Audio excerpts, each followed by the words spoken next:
Welcome, my dear leaders. Today we're going to review this book called 360-Degree Leadership. It's a must read for every person that works at a multinational and leads a team currently. We're going to discuss the main insights from this book. There are three main ones. Stick to with me until the end, and you will learn a lot of things today. I will explain to you not only the main ideas of the book, but also some expressions and vocabularies you can use in your day to day practice. Let's get started. 360-degree leadership. Well, you may be wondering, who is John Maxwell, the author of this incredible book? I wanted to bring a little bit more of context to you so you know who is this person in case you don't know him yet. So, John Maxwell is a leader in this field of business and leadership. He has over 30 years, 3 decades of experience in this field, and he coached many, many entrepreneurs, business people, and on. He's also an author. He wrote more than 100 books. Can you believe that? He didn't sell more than 100. He wrote more than 100 books. If I'm not mistaken, he sold more than 100 million copies. Well, if you didn't have the chance to meet him or his books yet, I highly recommend you doing that after our talk. His books are easy to read, and in case you're learning English, highly recommended as well. He also created this name, 360 degree leader, and we're going to see that in detail now, the main ideas of the book. Well, there is a challenge when you are in middle management. What do I mean by middle management? When you're not a C level, you are at the top of the company and you're not an analyst anymore. You are a supervisor, a coordinator, a manager, or even a director. You have to report to people that are really at the top of the hierarchy and also have to lead the people that are below you. So you have an interesting case here, and you may be wondering, how can I be an effective leader for all of those cases? For how can I be a leader in cases that I am talking to my boss or to people that are in the same position as me? And how can I lead people that I'm leading currently? Because that's a common question I also receive. How do I manage people that are already under my umbrella? Well, let's get started with an understanding of how you lead, how you are perceived by people. First of all, people will see you as a leader because of your position. When you achieve a coordinator position or a manager, when you become a leader in the company because of your position, people will see you differently. They will follow you because of that position. People can also see you as a leader because you have achieved a lot in the company.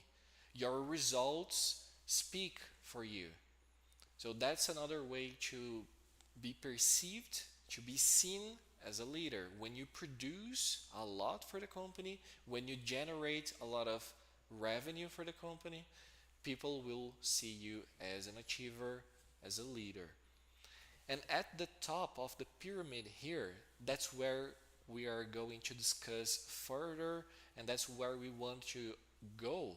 That is, help other people develop themselves, help other people in general, and people will follow you because of what you have done for them. let's let's see further how we can do that. In the book 360-degree leadership, John Maxwell talks about leading up, leading across, and also leading down. Leading up is when you're leading your supervisors, your boss, and that may be a real difficult thing, that may be a challenge because perhaps you may not see yourself as a person that can lead people that are above you. I had this view as well, and there are three main strategies that I want to share with you so that you are able to achieve that.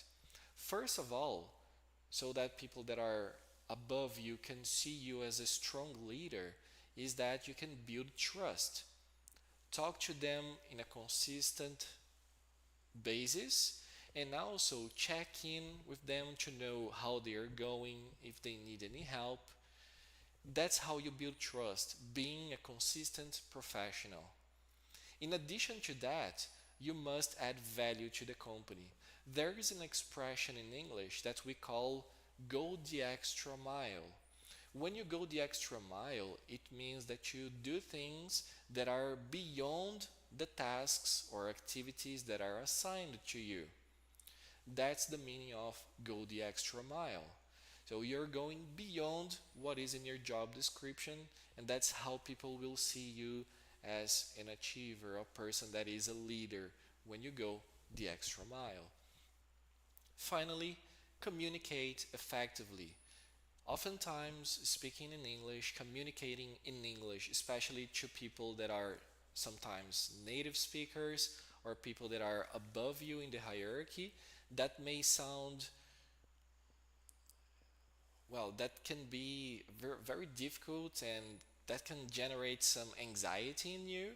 However, if you prepare accordingly, if you prepare in advance, if you know exactly what you're going to say in a meeting, that will give you a more sense of calmness. You will be, perhaps you won't be prepared for everything that will appear in the meeting. However, the more you prepare, the better. You will feel more comfortable and ready to face those challenges. And also, to finalize this thought, always talk about the solution. Be a person that is solution oriented, meaning it's okay to talk about the problem, but focus on the solution. That's a really good approach. And when we think about leading across, we're talking about leading people that are in the same level as you in the company. For example, if you are a director, how can you lead other directors? If you are a coordinator, how can you lead other coordinators? Well, one of the things you can do is recognize others, celebrate their achievements, and celebrate that genuinely, meaning be happy when people achieve things at work and recognize those publicly. For example, send a message on Slack or tell everyone else how the person achieved that. Share those and make it public. When people see you doing that, they will be very happy and they will also see you as a leader. Because sometimes people think that when you are in the same level as another person, for example, I work in sales and there are other three sales directors or coordinators in the team, and I have to be kind of predatory in a way. And in reality, if you do the opposite, if you praise them, give them credit for the work they do, they will be very happy and surely see you as a leader. When you're resolving conflicts, always resolve conflicts in a fair manner, fairly. What do I mean by that? When you're resolving conflicts, try to go for a win-win situation. A win-win situation is another expression that we use when we want to create an outcome, a result that is positive for everyone involved. For example, there are two people involved in a problem and you see the problem, again, you go the extra mile, you could stay quiet, but you go there and help those two people that need your help. And then, if you, for example, if you help the two resolve the problem in a way that, for example, this person did the task but the other got all of the credits, you're generating a win and lose situation, because the person that got all the credits won the credit, but it's a lose situation for the person that did all of the activities and got no credits at all. So aim to go for win-win situations. Try to give everyone credit and try to balance the results for all of the people involved. And finally, build good relationships. Build lasting relationships. Be genuine and be interested in other people, what they're doing, what their hobbies are. You don't necessarily need to talk about work every single time. That's how you can lead your peers. And finally, leading down. How can I lead better the people that are under my umbrella, that are under my direct supervision? Well, one of the things you can do is set the standard. Be the role model for the team. There's another expression in English that we call raise the bar. When you raise the bar, you're setting the expectations accordingly. If you raise the bar, if you deliver really good activities, you're setting the bar, you're setting expectations and what people will deliver. If you are a type of boss that don't work, people will see that and the bar will be lower. So be the role model for your team and mentor people actively. This is a key insight and one of the things that changed my life in terms of leading people that are below me is that provide guidance to them. You don't need to expose them or make them pass through real difficult situations. You can start small. For example, if there is an analyst in your team and there is a presentation in English, you can say to this person to present one of the slides. This person will help you and then they will feel motivated because they are achieving more and more. They are doing different activities. So in case you have a team and you don't know what to do right now and you have never tried this approach, do that this week or the next, because we are already on a Thursday. You can try that next week. Whenever a meeting or a presentation pops up in your agenda, you're going to tell the analyst to help you, and the person will speak or describe at least one slide, and this person will feel more empowered. I'm sure you will have great results.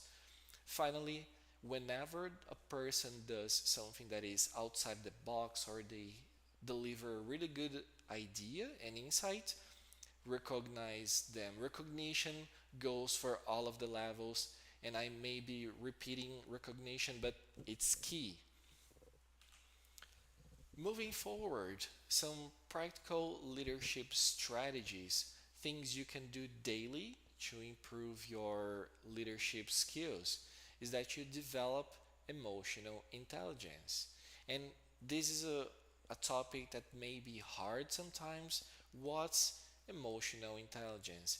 Is the ability to deal with other people, to manage people's emotions and reactions. If you hear something, a feedback that may sound negative, and you react negatively, you say bad things to the other person, that may not be perceived as a person with high emotional intelligence. Always strive to listen. Even though the person is giving you negative or positive feedback, always try to first be quiet, listen, thank the person, because sometimes we won't have the best words available, but it is important to receive the feedback and think, is this true or not? And finally, master communication. Always improve your communication every single day, like you are doing here. Study English, study even Portuguese. See how you can improve and do it a little bit every day. You don't need to study for hours and hours, and build credibility by being consistent. If you do all of those three things in addition to all of the others we talked about today, I'm sure you will have great results in your leadership position. Well, some final thoughts. We're getting to the end of this conversation, and you can start where you are. Independently, whether you are already a director, if you're already a coordinator, you don't need to wait until you are a C level or a director, a position that is above you. You can lead everyone. You can lead people that are above you, in the same level, and below you always. And it is a question of choosing. You choose to lead. Leading won't be easy. It's not an easy task. I'm sure you already know that. But it's a daily decision to see something and ignore the thing, or see the thing and go there and solve the problem, help other people, guide them, and go the extra mile. And finally, embrace learning. Apply the new insights you learned today, go further, embrace learning. Buy the book or find the book in a place. Perhaps you will find it on a Kindle or somewhere else. Borrow it from a friend. I don't know. You you you go for the one that is best for you. Apply the new insights, go further, read the book. I'm sure you will love it. And well, it is all about the mindset and your actions. Walk the talk. That's the final expression for today. Walk the talk is when you speak and your actions are aligned with what you speak, and not only speak something and do another. Walk the talk, say the things you're gonna do, and do them in practice. Thank you so much for your time, and see you next Thursday.